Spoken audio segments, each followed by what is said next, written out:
Hello friends, எல்லாருக்கும் வணக்கம். Sri Tamil audio books சேனலுக்கு உங்களை அன்புடன் வரவேற்கிறேன். நான் உங்கள் அகிலா. இன்றைக்கி பார்த்திங்கன்னா நம்ம பணக்கார தந்தை ஏழை தந்தை அப்படிங்கிற புத்தகத்திலேருந்து ஒவ்வொரு பேஜாக வாசிச்சுட்ருக்கோம். இன்ன வரைக்குமே 79 பேஜ் நம்பர் வரைக்கும் நான் வாசிச்சிருக்கேன். 80th பேஜ் நம்பர்லேருந்து இன்றைக்கி ஸ்டார்ட் பண்ணிடலாம். இந்த புக்கு உங்களுக்கு எந்த அளவுக்கு புரியுது புரியலை அப்படிங்கிறத கமெண்ட் பாக்ஸில் கமெண்ட் பண்ணுங்கள். நீங்கள் நம்மளோட சேனலுக்கு இப்போ தான் ஃபஸ்ட் டைம் வரீங்க அப்படின்னு சொன்னால் சேனலை சப்ஸ்கிரைப் பண்ண மறந்துடாதீங்க. ஓகே ஃப்ரெண்ட்ஸ், இப்போ நம்ம வீடியோக்குள்ளே போயிடலாம். ஒரு சொத்தில் பணப்பெயர்ச்சி. சொத்துக்களும் கடன்களும் படங்களின் வாயிலாக வரையறுக்கப்பட்டுள்ள நிலையில் வார்த்தைகளில் என் வரையறைகளை புரிந்து கொள்வது சுலபமாக இருக்கக்கூடும். சொத்து என்பது என் சட்டைப்பைக்குள் பணத்தை போடுகின்ற ஒன்று. கடன் என்பது என் சட்டைப்பையிலிருந்து பணத்தை எடுக்கின்ற ஒன்று. நீங்கள் உண்மையிலேயே தெரிந்து கொள்ள வேண்டியது இவ்வளவுதான். நீங்கள் பணக்காரராக ஆக விரும்பினால் சொத்துக்களை வாங்குவதில் உங்கள் வாழ்க்கையை செலவிடுங்கள். நீங்கள் ஏழையாகவோ அல்லது நடுத்தர வர்க்கத்திலோ இருக்க விரும்பினால் கடன்களை உருவாக்குவதில் உங்கள் வாழ்க்கையை செலவிடுங்கள். வார்த்தைகளிலும் சரி எண்களிலும் சரி போதுமான கல்வி அறிவின்மைதான் பொருளாதார போராட்டத்திற்கான அடித்தளமாகும். பொருளாதார ரீதியாக மக்கள் சிரமப்பட்டு கொண்டிருந்தால் வார்த்தைகளிலோ அல்லது எண்களிலோ அவர்களுக்கு ஏதோ ஒன்று புரியவில்லை என்று அர்த்தம். பணக்காரர்கள் பணம் படைத்தவர்களாக இருப்பதற்கு காரணம் பொருளாதார ரீதியாக போராடி கொண்டிருக்கும் மக்களை விட பல்வேறு பகுதிகளில் அவர்கள் அதிக அறிவை பெற்றிருப்பதுதான். எனவே நீங்கள் பணக்காரராக ஆக விரும்பினால், உங்கள் சொத்துக்களை பராமரிக்க விரும்பினால் வார்த்தைகளிலும் எண்களிலும் நீங்கள் பொருளாதார அறிவை பெற்றிருப்பது முக்கியம். ஒரு கடனில் பணப்பெயர்ச்சி. வெறும் எண்கள் அவ்வளவாக அர்த்தப்படுவதில்லை. பொருளாதார அறிக்கையை பொறுத்தவரை எண்களை படிப்பதென்பது பணம் எங்கே பெயர்ந்து கொண்டிருக்கிறது என்பதை தெரிந்து கொள்வதற்காகத்தான். 80% குடும்பங்களில் முன்னேறுவதற்கு கடினமாக உழைக்க வேண்டும் என்ற ஒரு காட்சியைத்தான் அவர்களது பொருளாதார கதை எடுத்துரைக்கிறது. ஆனாலும் அவர்களது இந்த முயற்சி வீணாகாது. ஏனெனில் அவர்கள் சொத்துக்களுக்கு பதிலாக கடன்களை வாங்குவதில் தங்கள் வாழ்நாளை கழிக்கின்றனர்.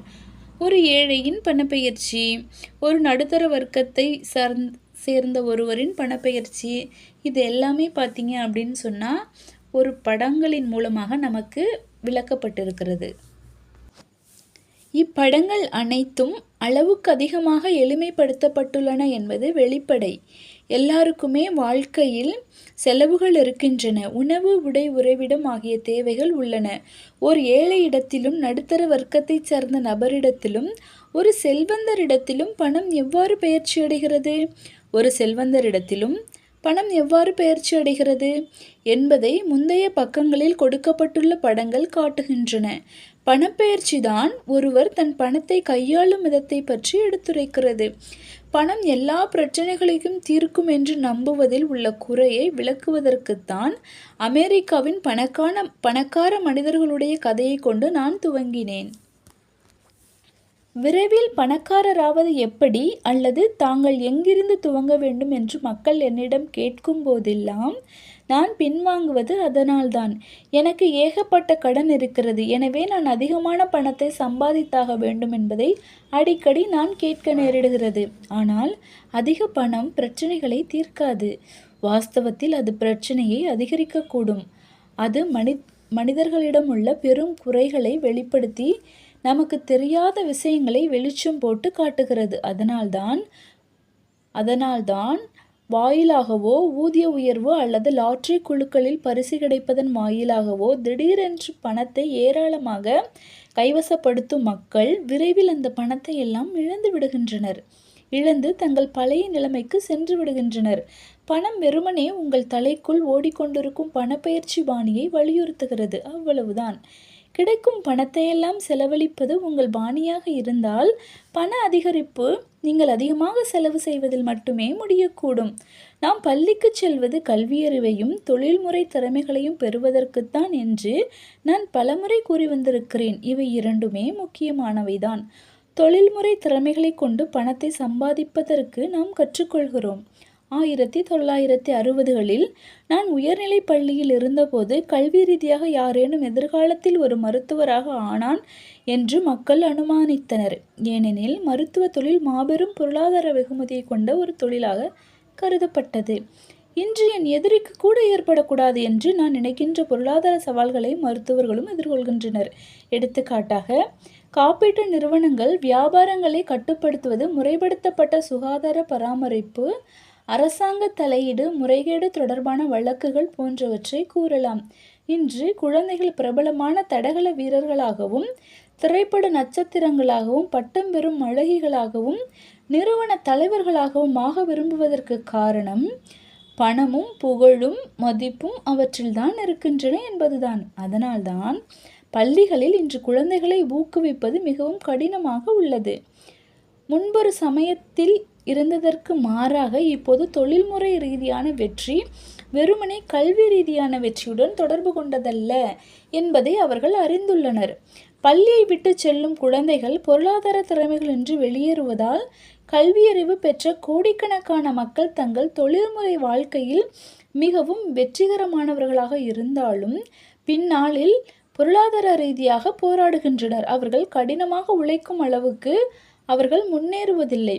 அவர்களது கல்வியில் உள்ள குறையானது பணத்தை எவ்வாறு சம்பாதிப்பது என்பதை கற்றுக் கொடுக்காதது அல்ல, மாறாக பணத்தை எவ்வாறு கையாள்வது என்பதை கற்றுக் கொடுக்காதது தான். இதற்கு பொருளாதார திறமை என்று பெயர். அதாவது, பணத்தை சம்பாதித்தவுடன் அதை கொண்டு நீங்கள் என்ன செய்கிறீர்கள், மக்கள் அதை உங்களிடமிருந்து பறித்து கொள்ளாமல் இருக்கும்படி பார்த்து கொள்வது எப்படி, எவ்வாறு பணத்தை சேமிப்பது, அந்த பணத்தை உங்களுக்காக எவ்வாறு கடினமாக உழைக்கச் செய்வது ஆகியவற்றில் திறமை பெற்றவராக ஆவது என்று அர்த்தம். பொருளாதார ரீதியாக தாங்கள் ஏன் போராட வேண்டியுள்ளது என்பது பெரும்பாலான மக்களுக்கு புரியாததற்கு காரணம் பணப்பெயர்ச்சியை பற்றி அவர்கள் எதையும் புரிந்து கொண்டிருக்காததுதான். உயர்ந்த கல்வி தகுதியை பெற்றிருக்கின்ற தொழில்முறையாக வெற்றிகரமாக திகழ்கின்ற ஒருவர் பொருளாதார கல்வி அறிவு இல்லாதவராக இருக்கலாம். தேவைக்கு அதிகமாக இவர்கள் கடினமாக உழைக்கின்றனர். ஏனெனில் எவ்வாறு கடினமாக உழைக்க வேண்டும் என்பதை இவர்கள் கற்றுக்கொண்டுள்ளனரே தவிர தங்களது பணத்தை தங்களுக்காக எவ்வாறு கடினமாக வேலை செய்ய வைக்க வேண்டும் என்பதை கற்றிருக்கவில்லை. ஒரு பொருளாதார கல்விக்கான தேடல் ஒரு பொருளாதார கொடுங்கனவாகவே மாறிய கதை.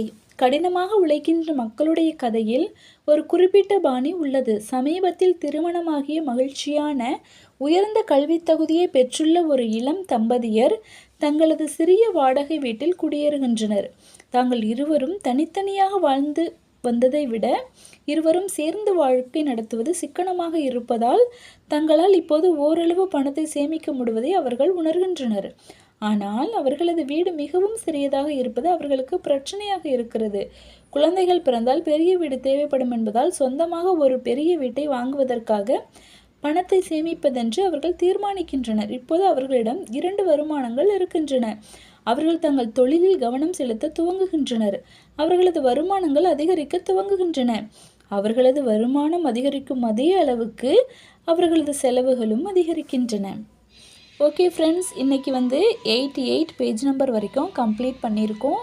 பேலன்ஸ் உள்ள பேஜஸ் எல்லாமே அடுத்தடுத்த வீடியோஸில் நம்ம வாசிக்க ஆரம்பிச்சிடலாம். வீடியோ பிடிச்சிருந்துச்சு அப்படின்னா உங்கள் ஃப்ரெண்ட்ஸ் அண்ட் ஃபேமிலி கூட ஷேர் பண்ணுங்கள். சேனலை சப்ஸ்கிரைப் பண்ணாமல் இருந்தீங்க அப்படின்னு சொன்னால் சப்ஸ்கிரைப் பண்ணிக்கோங்க. ஓகே ஃப்ரெண்ட்ஸ், பாய்.